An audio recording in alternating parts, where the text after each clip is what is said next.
I speak 9 languages. The words fell from the young black boy's lips with quiet confidence as he stood in the doorway of the boardroom. His mother's cleaning supplies, forgotten in the hallway behind him, while 15 of the region's most powerful executives erupted in condescending laughter at what they assumed was childish boasting. Omar al-Hakim barely looked up from his quarterly reports as he waved dismissively toward the interruption. His attention focused on billion-dollar acquisitions rather than the claims of a 12-year-old whose mother scrubbed their floors each evening after the important work was finished. What none of them knew was that the boy they were mocking had just offered them access to linguistic skills that could unlock markets worth hundreds of millions of dollars, and that his humble circumstances concealed intellectual gifts that would soon transform their understanding of what true value looked like. The 53rd floor of the Emirates Financial Tower commanded views of Dubai's sprawling metropolis, its floor-to-ceiling windows offering panoramas that stretched from the Persian Gulf's azure waters to the golden desert beyond, where ancient trade routes had once carried spices and silk between continents. The boardroom itself was a testament to corporate power, its mahogany table imported from Brazilian rainforests, while crystal chandeliers cast prismatic light across walls lined with original artwork worth more than most people would earn in several lifetimes. This was where the Al-Hakim Group made decisions that affected global markets, their quarterly meetings determining the fates of companies and careers across multiple industries. Omar al-Hakim presided over these gatherings with the casual authority of someone born to command. His 45 years, having been spent accumulating wealth and influence that made him one of the most feared negotiators in international business. His empire encompassed everything from oil refineries to telecommunications networks, with subsidiary companies operating on every inhabited continent while generating revenues that exceeded the gross domestic product of smaller nations. The executives who surrounded him were carefully chosen for their specialized expertise and absolute loyalty, each representing years of strategic recruitment designed to create an advisory team without peer in the global marketplace. The evening cleaning schedule that brought Fatima Okonkwo and her son David to the tower each night was designed to ensure minimal disruption to executive operations, with all maintenance activities scheduled for hours when the building was supposedly empty, except for security personnel. Fatima had worked for the building's management company for 8 years. Her reliability and attention to detail earning her assignment to the most prestigious floors where any mistake could result in immediate termination and potential legal consequences for damage to expensive equipment or confidential documents that could never be adequately replaced. What the executives who benefited from her invisible labor could never have imagined was that the woman who emptied their wastebaskets and polished their conference tables held advanced degrees in linguistics and international relations from universities in 3 different countries. Her current circumstances were the result of credential recognition problems and systematic discrimination that had prevented her from securing employment that matched her qualifications, forcing her to accept positions that utilized only her work ethic while wasting intellectual gifts that could have contributed significantly to any organization fortunate enough to recognize her true capabilities. David Okonkwo had been accompanying his mother to work for the past year, his presence tolerated by building management as long as he remained invisible and caused no disruption to the business people whose comfort and productivity took absolute priority over any other considerations. His afternoons were spent in the building's lower levels, completing homework assignments that consistently earned perfect marks despite the unconventional study environment. His academic performance, reflecting intellectual abilities that his teachers had begun describing as truly exceptional rather than merely above average. The 12-year-old who now stood in the boardroom doorway possessed a combination of natural intelligence and systematic education that had created capabilities far beyond what his age and circumstances might suggest. His mother's linguistic expertise had been shared through daily conversations conducted in multiple languages, creating a foundation of cultural understanding and communication skills that most adults never developed despite years of formal study and international travel. Their evening discussions often included analysis of global events from perspectives informed by intimate knowledge of the regions and peoples affected by decisions made in boardrooms, exactly like the one where he now stood. The interruption that brought David into the executive meeting was unplanned and unfortunate. the result of a scheduling miscommunication that had brought the cleaning staff to the 53rd floor, while the quarterly review session was still in progress. Fatima's mortification at the timing was evident in her expression as she attempted to quietly redirect her son away from the conference room. But David's curiosity about the heated discussion he had overheard proved stronger than his understanding of appropriate boundaries between service workers and their affluent employers. The conversation that had captured his attention was focused on the company's expansion into African markets, with executives expressing frustration about communication barriers and cultural misunderstandings that had complicated negotiations in countries where English was not the primary business language. Their complaints about translation costs and the unreliability of local interpreters revealed both their ignorance of African linguistic diversity and their assumption that expensive solutions were automatically superior to alternatives they had never bothered to investigate or consider. Omar's dismissive gesture toward David was accompanied by a comment about children who had clearly been watching too many movies about genius prodigies, his assumption that linguistic claims from a 12-year-old must represent fantasy rather than fact, preventing him from recognizing an opportunity that could have saved his company millions, while opening entirely new markets for expansion. The laughter that erupted from the other executives reflected their shared belief that intelligence and education were directly correlated with wealth and social position, making it impossible for someone from David's background to possess skills that their expensive consultants had failed to provide. The moment that changed everything began when David stepped further into the room and addressed Omar directly in fluent Mandarin. His pronunciation and grammar perfect, as he explained that he had overheard their discussion about communication challenges in international markets and wanted to offer assistance that might prove more effective than their current approaches. The stunned silence that followed his words was profound, with 15 highly educated executives struggling to process the impossibility of what they had just witnessed from someone they had automatically dismissed as irrelevant to their sophisticated operations. Before anyone could recover enough to respond, David continued his introduction in flawless Arabic, his formal dialect demonstrating not just vocabulary knowledge, but cultural understanding of appropriate business protocols and respectful address forms that many native speakers never mastered completely. His transition to French was seamless, followed by German delivered with precision that suggested years of systematic study rather than casual exposure to foreign languages through media or travel experiences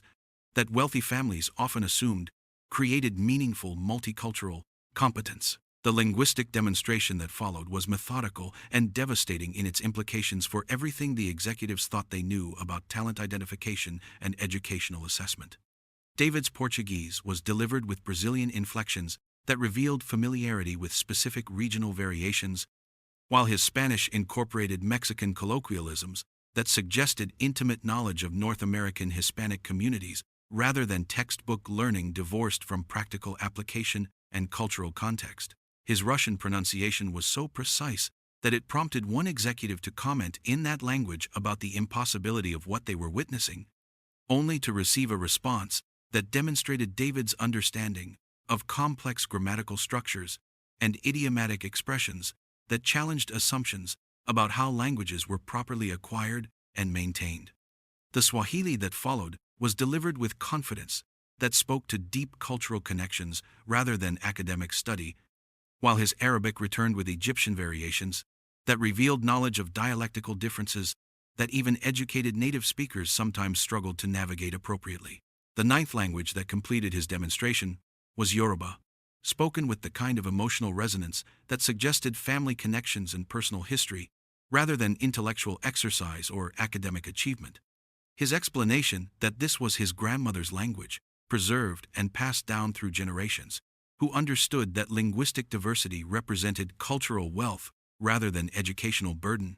provided context that began helping the executives understand how such extraordinary capabilities had developed in circumstances they had never bothered to investigate or respect. The stunned silence that followed David's linguistic tour de force was broken by Omar's recognition that his company had been paying consultants thousands of dollars for translation services that were inferior to what was apparently available from a 12-year-old whose mother cleaned their offices each evening. His questions about David's educational background revealed a systematic approach to language acquisition that combined formal instruction with cultural immersion and family transmission of knowledge that created fluency levels that money alone could never purchase or replicate. The investigation that followed David's demonstration uncovered a family history that included diplomatic service, international education,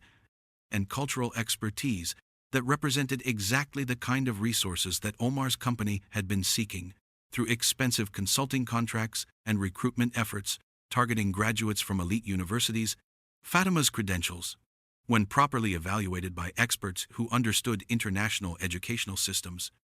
revealed qualifications that exceeded those of many current employees, while her linguistic abilities opened possibilities for market expansion that had been considered impossible due to communication barriers. The deeper examination of their background revealed that Fatima had served as a cultural attaché for the Nigerian embassy in 3 different countries before political changes had eliminated her position and forced her family to seek opportunities elsewhere. Her doctoral dissertation on cross-cultural communication in business environments had been published by prestigious academic journals,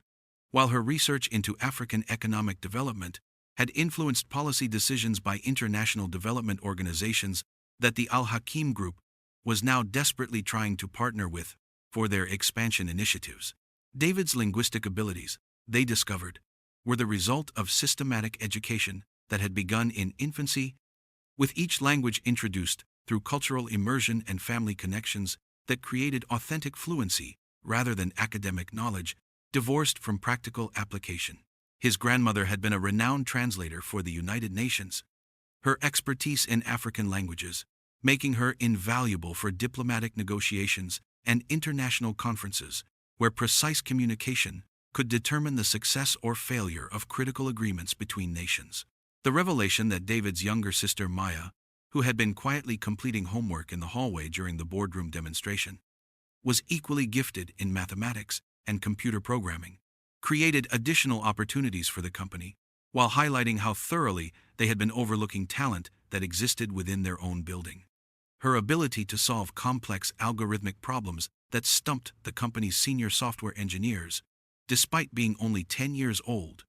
forced Omar to confront how many other exceptional individuals might be working in positions that failed to utilize their true capabilities. The network of professional connections that Fatima had maintained, despite her employment circumstances, included former colleagues who had achieved prominent positions in international organizations, government agencies, and multinational corporations across Africa and Europe. These relationships, when properly activated, provided the Al-Hakim Group with access to decision-makers and market insights that their expensive consulting firms had been unable to secure, despite years of effort and millions in fees paid to companies that lacked authentic cultural connections. The consulting proposal that Fatima presented after her family's capabilities had been recognized demonstrated strategic thinking and market analysis that surpassed anything the company's current advisors had produced,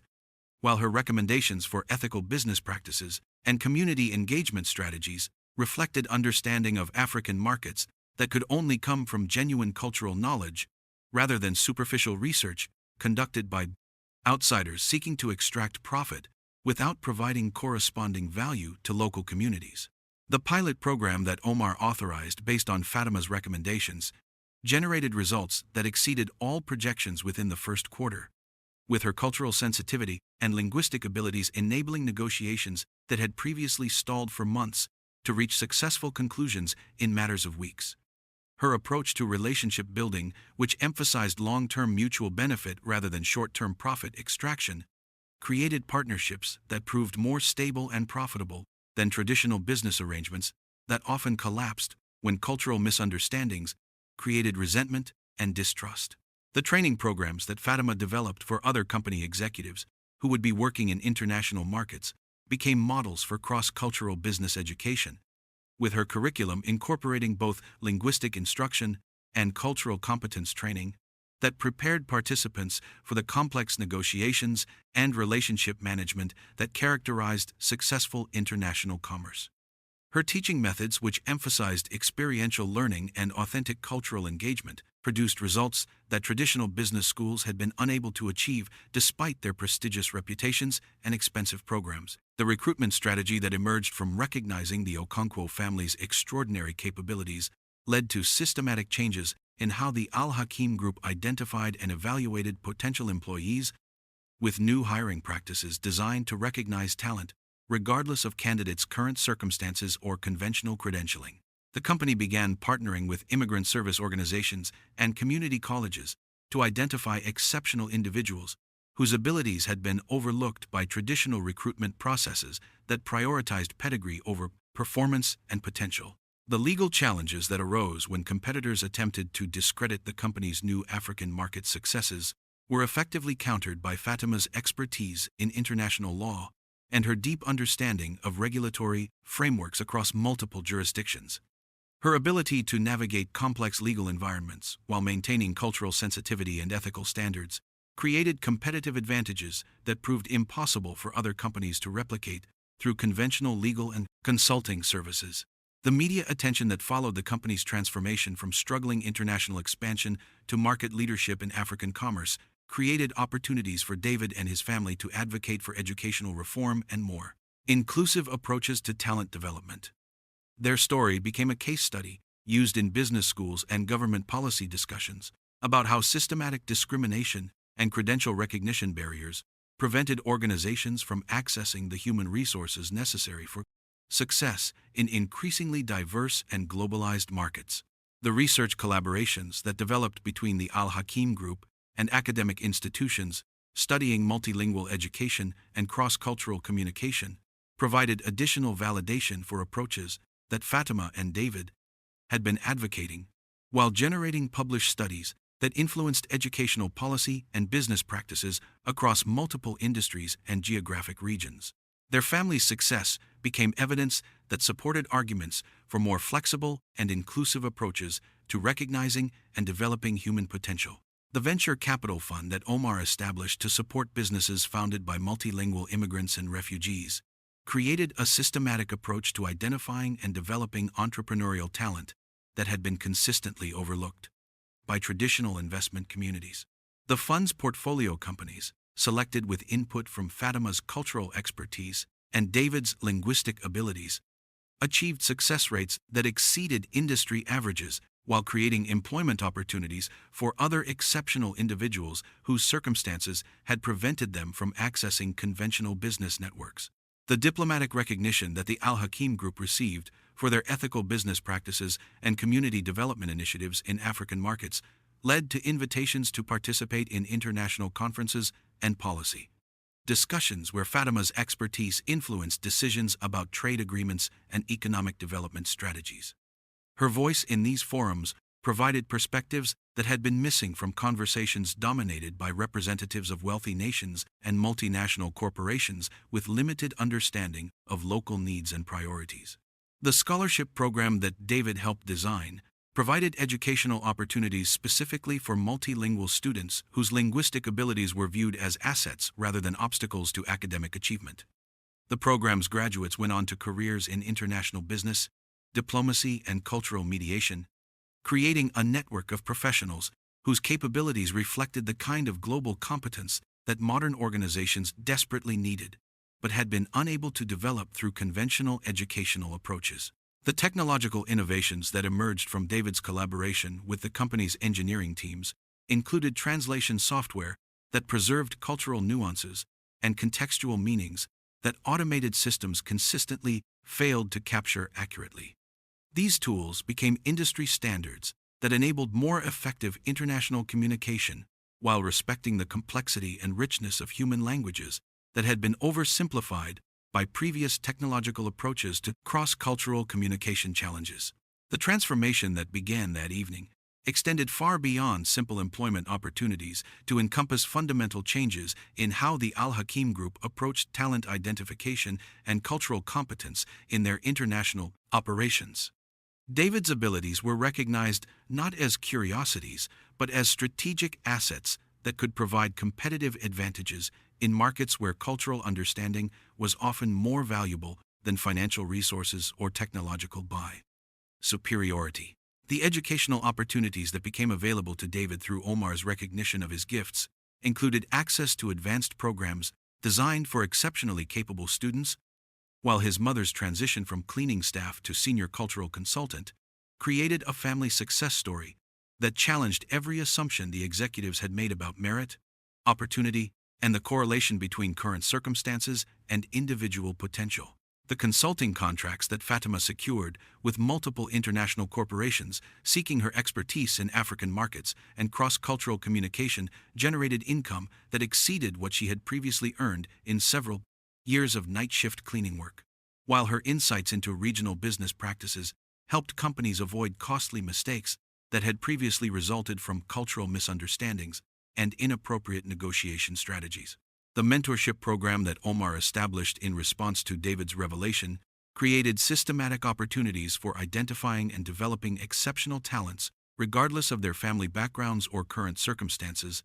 with company resources directed toward educational support and advanced training that recognized intelligence and dedication wherever these qualities might be found. Rather than limiting opportunities to applicants from privileged backgrounds, the international expansion that David's linguistic abilities enabled generated hundreds of millions in new revenue for the Al Hakim Group, while establishing the company as a leader in culturally sensitive business practices that respected local traditions and communication styles rather than imposing Western approaches that often failed in markets where relationship building required years of patient cultivation and genuine understanding. The academic scholarships that were created through the company's educational foundation provided opportunities for other exceptional students whose circumstances might otherwise have prevented them from developing their full potential, with David serving as both inspiration and mentor for young people whose talents had been overlooked by conventional educational systems that often failed to recognize gifts that didn't conform to standardized expectations. The documentary that was eventually produced about David's story became a powerful argument for educational reform and more inclusive approaches to talent identification, with his family's journey from service work to professional success serving as evidence that intelligence and capability existed in all communities, while often remaining hidden due to systematic barriers and prejudicial assumptions about who deserved access to advanced opportunities. The speaking engagements that David began accepting as his story became known provided platforms for advocating on behalf of multilingual education and cultural preservation, with his articulate presentations in multiple languages, demonstrating the kind of global competence that modern businesses desperately needed, but often failed to recognize or develop effectively. The cultural exchange programs that emerged from his family's consulting work created opportunities for meaningful dialogue between communities that had previously existed in isolation from each other, with language barriers overcome through approaches that honored diversity rather than demanding assimilation to dominant cultural norms that often diminished rather than enhanced understanding and cooperation. The technology platform that David helped design for real-time translation and cultural interpretation became an industry standard that enabled more effective international communication while preserving the nuances and cultural context that automated systems consistently failed to capture accurately or appropriately. The university partnerships that developed from the Al Hakim Group's commitment to multicultural education created research opportunities that advanced understanding of how languages were most effectively acquired, maintained, with David's family serving as case studies for educational approaches that could be replicated and scaled to benefit much larger populations of students and families. The business success that resulted from implementing culturally informed strategies in African markets exceeded all projections, while establishing new standards for ethical international commerce that respected local autonomy and decision-making processes, rather than imposing external priorities and values that often created resistance and resentment among potential partners and customers. The family foundation that David and his mother established focused specifically on supporting multilingual education and cultural preservation initiatives, with their personal story serving as proof that linguistic diversity represented valuable resources rather than obstacles to be overcome through standardization and cultural homogenization that often destroyed more value than it created. The political influence that their success generated was directed toward immigration and education policies that recognized the contributions of multilingual families while creating more effective pathways for credential recognition and professional development that could prevent the waste of human resources that had nearly denied David and his mother the opportunities to demonstrate their exceptional capabilities. The next generation of executives that Omar began recruiting reflected his transformed understanding of what qualifications actually mattered for international business success,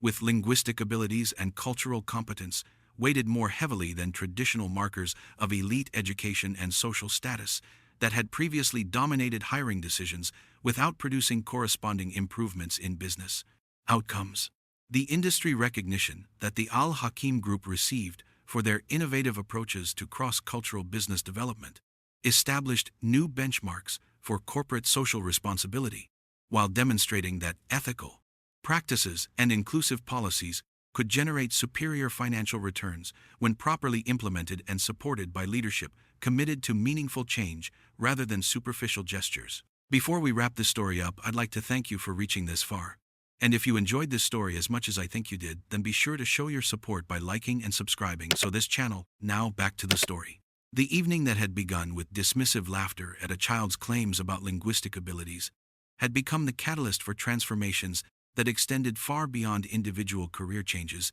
to encompass fundamental shifts in how talent was identified, developed, and rewarded in increasingly globalized markets where cultural understanding often determined success or failure more than technical expertise or financial resources. The boardroom where David had first demonstrated his extraordinary gifts became a symbol of how assumptions about intelligence and capability could blind successful people to opportunities that existed right in front of them,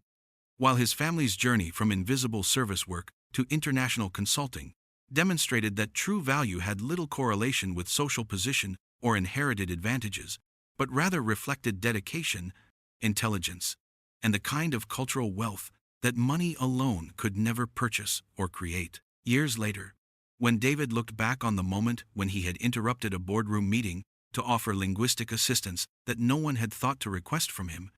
he understood that courage sometimes required simply speaking truth about capabilities that others had never bothered to investigate or recognize,